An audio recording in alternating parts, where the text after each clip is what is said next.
जय गुरु जी, शुक्राना गुरु जी महाराज का लख लख शुक्राना और सारी संगत जी का भी शुक्राना। संगत जी, गुरु जी किस तरह से हमारे कर्म कटवाते हैं। संगत जी, कई बार हमारी लाइफ में बहुत सारी परेशानियां होती हैं या फिर हम किसी चीज को लेकर बहुत ज्यादा कंफ्यूज होते हैं। हमें समझ में नहीं आता कि हमारे लिए क्या चीज सही है और क्या नहीं। संगत जी, उस वक्त गुरुजी हमें अपनी ब्लेसिंग्स देकर, हमें मैसेज देकर हमें बताते हैं कि हमारे लिए क्या चीज सही है। संगत जी, गुरुजी किस तरह से हमें पल पल संभालते हैं। गुरुजी हमें अपने होने का भी एहसास करवाते हैं, हमें दर्शन देते हैं। संगत जी, आज का सत्संग बहुत ही प्यारी गुरुजी की एक बेटी ने शेयर किया है।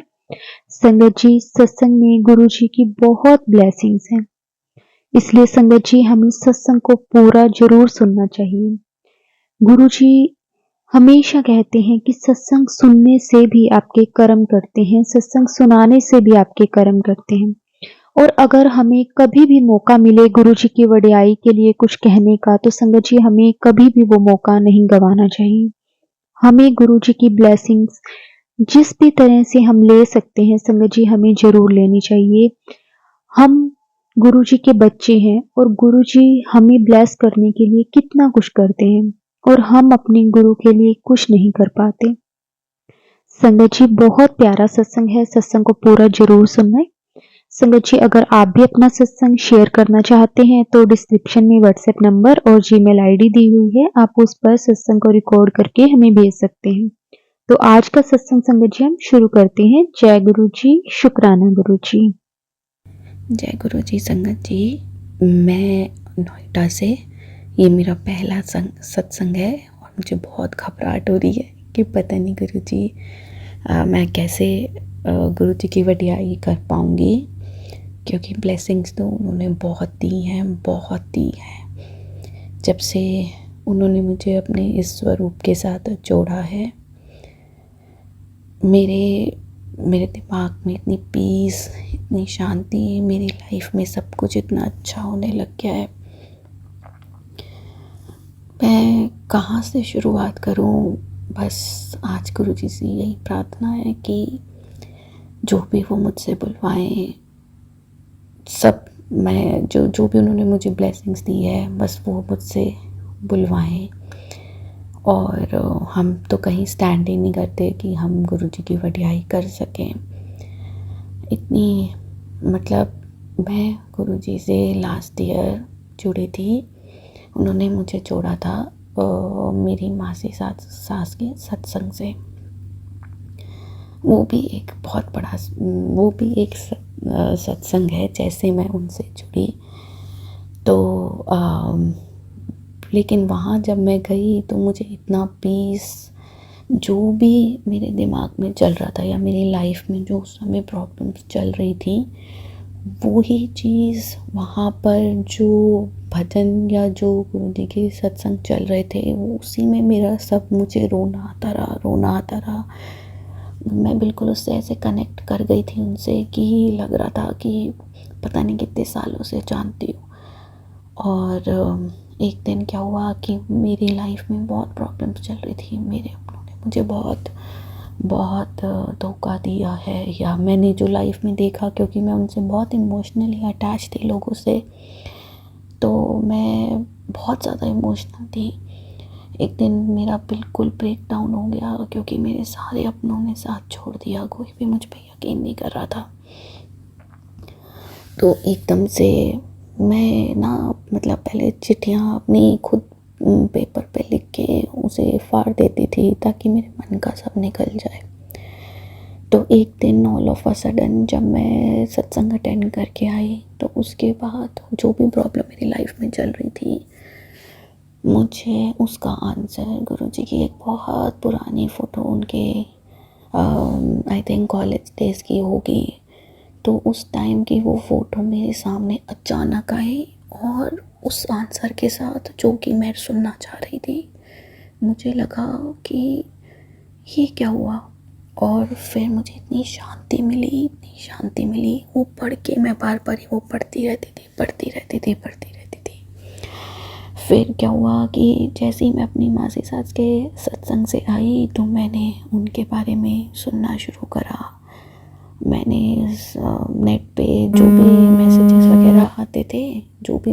वगैरह आते थे मैं वो पढ़ती थी, वो देखती थी, और मुझे काफ़ी कुछ ऐसा लगता था जैसे ये मुझे ही कहना चाह रहे हैं।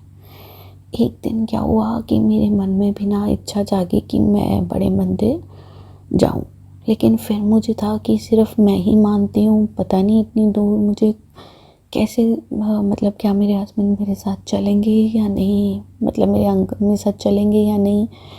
तो मेरे को ना गुरुजी के मैसेजेस आते थे कि आप बड़े मंदिर आओ पुत्र, बड़े मंदिर आओ। तो क्या कहते मैं तेनू बड़े मंदिर बुलाना है।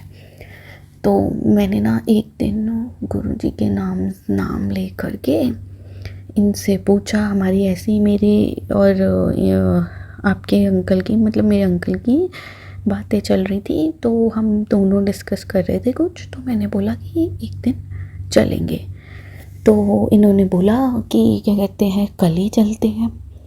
तो मैंने जैसे ही फ़ोन खोला उनको शुक्राना करने के लिए कि गुरुजी मान गए हैं, मैंने देखा जैसे ही मैंने मैसेज देखा उनका एक स्वरूप आया, उसमें लिखा था हुन आ रहे हो ना पुत्र कल।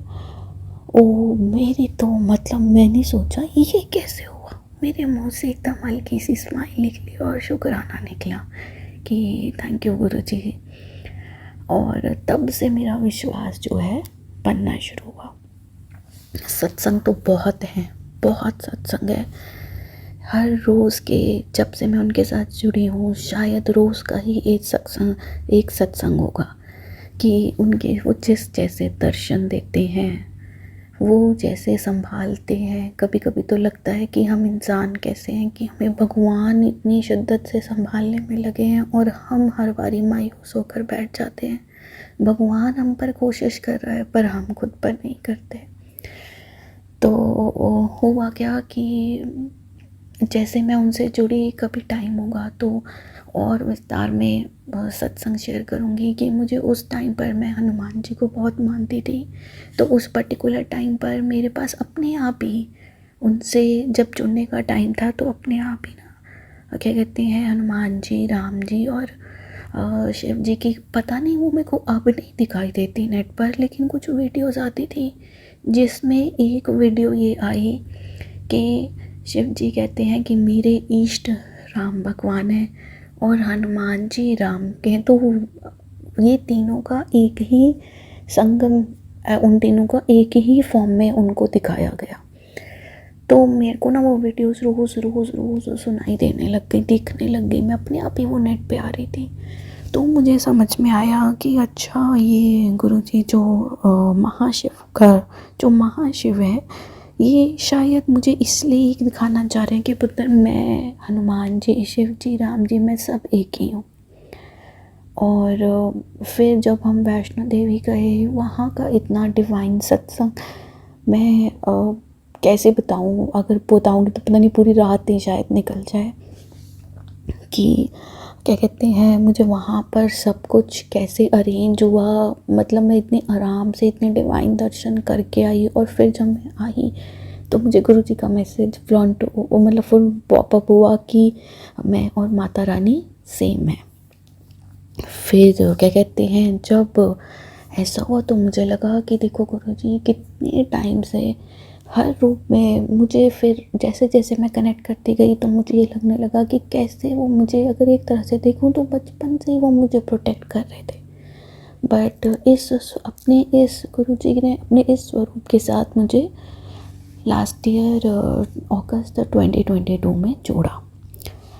फिर क्या हुआ था कि हमारा ना नोएडा में एक बहुत छोटा घर था जो कि हम बहुत तंगी में थे, तो हमने एक छोटा सा घर जितना हमें अलाउ हमारी फाइनेंशियल कंडीशन करती थी, हमने उस हिसाब से एक घर लिया। फिर हम दोनों, मेरे हस्बैंड और मैं दोनों ही जॉब्स में हैं। तो उस समय हमारी सैलरी भी बहुत अच्छी नहीं थी, हमारे आपस में बहुत ज़्यादा लड़ाइयाँ भी होती थी, मतलब बहुत दंगे हुए। फिर मेरे रिश्तेदारों ने भी मुझे मेरे घर को लेकर के बहुत सुनाया, बहुत कोई ताना दे के जा रहा है, कोई कुछ। तो मैं अपने मन में सोचती थी कि कोई बात नहीं, जब भगवान मुझे पैसे देगा तब मैं एक अच्छा सा घर खरीदूँगी। और तो जब कोविड आया तो कोविड में तब से हमारे अंदर सनक चढ़ गई थी कि हमें नोएडा में कुछ एक अच्छा घर लेना है। तो फिर हमने अपने खर्चों पर, गुरुजी ने हमारे खर्चों पर रोक लगवाई, हमारा थोड़ा सा टोकन अमाउंट सेव हुआ। फिर क्या हुआ, हमें नोएडा में एटीएस में एक घर पसंद आया, लेकिन उसकी ओसी नहीं थी। तो मैं डर गई, मैंने कहा कि अगर ओसी नहीं होगी या अगर पैसे फंस गए तो हम तो सैलरीड लोग हैं, फिर बाद में कैसे बनाएंगे।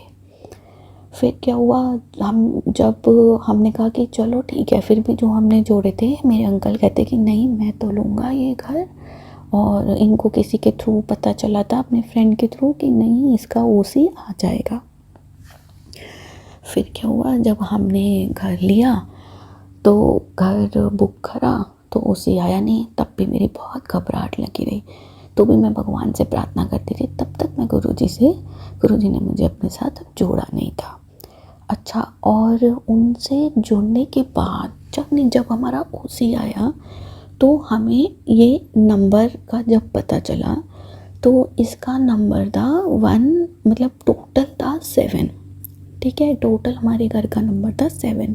तो जब तक हम गुरुजी के साथ नहीं जुड़े थे, तो जब हमने पंडित को दिखाया एक घर खरीदने के टाइम पर कि हम किसके नाम पर लें, किसका नाम आना चाहिए जब रजिस्ट्री जॉइंट है, तो उन्होंने कहा कि नहीं ये मेरे लिए सही नहीं होगा। और मुझे किसी ने भी बोला था कि ये नंबर मेरे लिए सही नहीं होगा आगे, तो आप अपने हस्बैंड के नाम पर लो, अपना हस्बैंड का नाम पेपर पे आना चाहिए। तो हमने कहा कि ठीक है, लेकिन फिर मुझे मन में आता था कि यार मेरे लिए वो घर अच्छा नहीं है, ऐसा ना हो कि मेरे को कुछ हो जाए, या मेरे को बहुत घबराहट और वैसे सा रहता था। तो हमने कहा कि चलो ठीक है, एटलीस्ट हम इन्वेस्टमेंट पर्पस से एक ले लेते हैं। हमारा मूव होने का 1% भी प्लान नहीं था।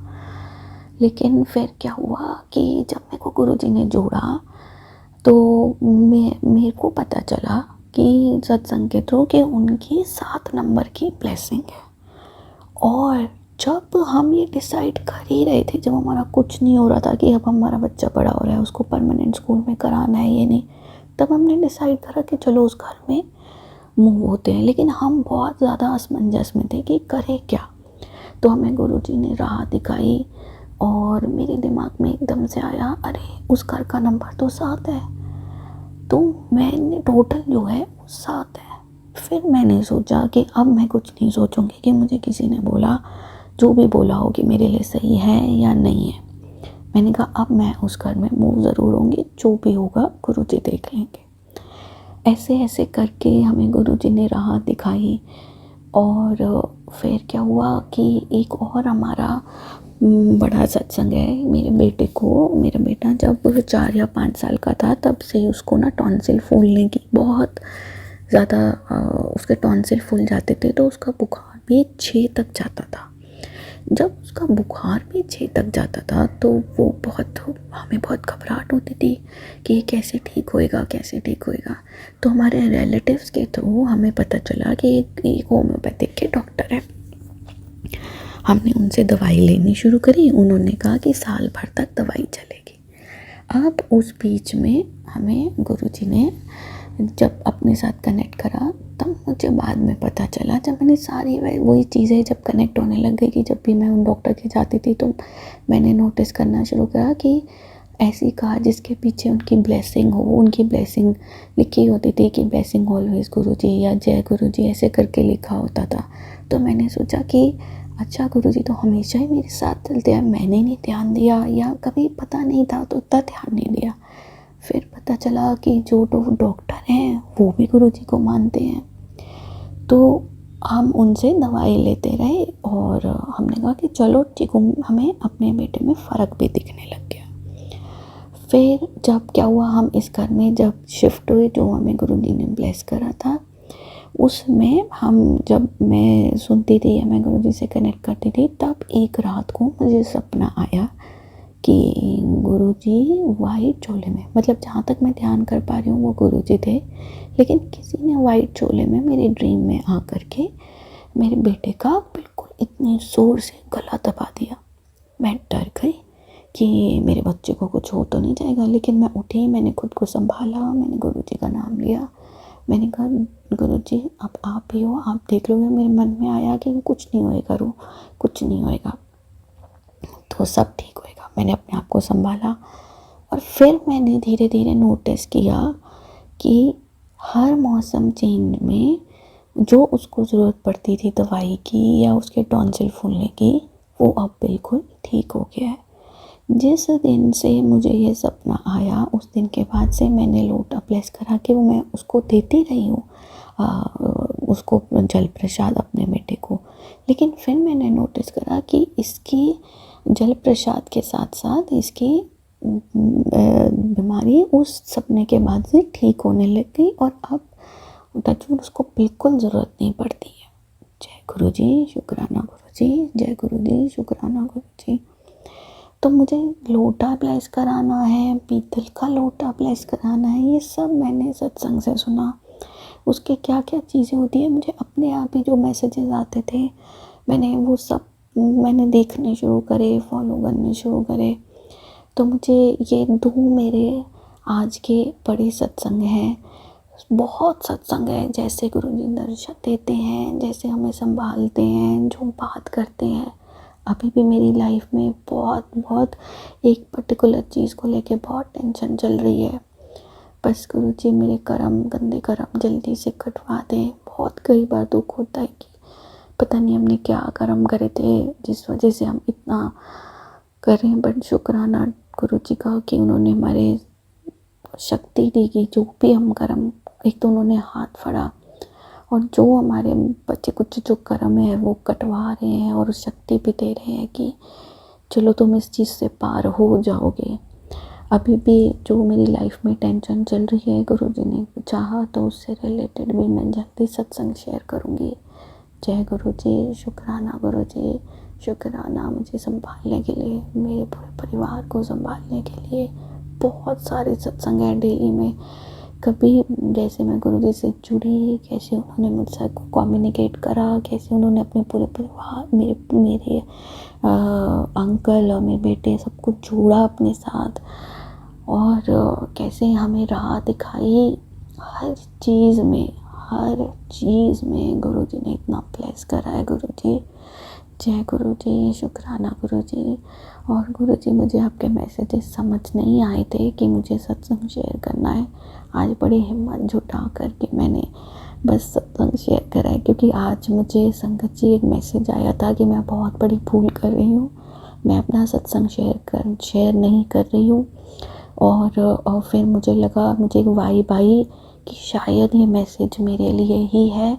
तो मैंने सोचा कि नहीं, आज मैं ऑफिस से घर जाऊँगी तो सबसे पहले मैं यही करूँगी। तो मुझसे कोई गलती हो गई हो संगत जी तो माफ़ करना। और जय गुरुजी, शुक्राना गुरु।